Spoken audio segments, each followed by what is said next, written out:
जमीन पर इंसानों से पहले अल्लाह की एक मखलूकन रहती थी जिसे जिन्नात कहा जाता है। जब जिन्नातों ने जमीन पर फसाद, खुराफात और गुनाह के काम बढ़ा दिए तो अल्लाह ताला ने फरिश्तों को हुक्म दिया कि इस फसाद को खत्म कर दिया जाए।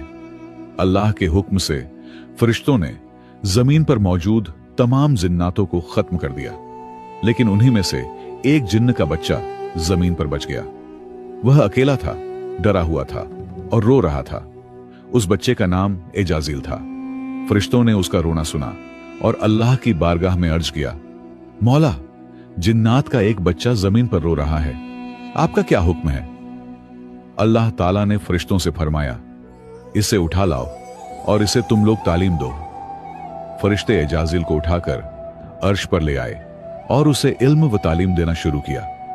जल्द ही इल्म के मैदान में एजाजील फरिश्तों से भी आगे निकल गया। यह देखकर फरिश्ते फिर अल्लाह की बारगाह में हाजिर हुए और अर्ज किया, मौला, यह तो हम लोगों से भी ज्यादा इल्म वाला हो गया है।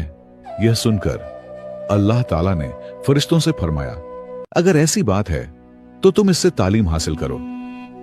एजाजील के लिए एक खूबसूरत झूला बनाया गया। वह उसी झूले पर बैठकर फरिश्तों को इल्म सिखाने लगा। एजाजील अब मुअल्लिम उल मलकूत यानी फरिश्तों का उस्ताद बन गया। लेकिन अल्लाह की अता की हुई इज्जत पाकर एजाजील शुक्रगुजार बनने के बजाय घमंडी बन गया।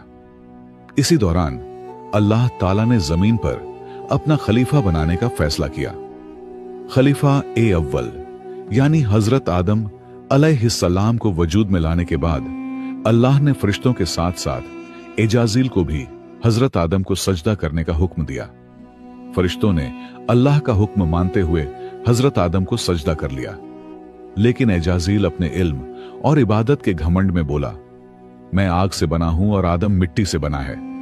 यह कहकर उसने अल्लाह के हुक्म का इनकार कर दिया।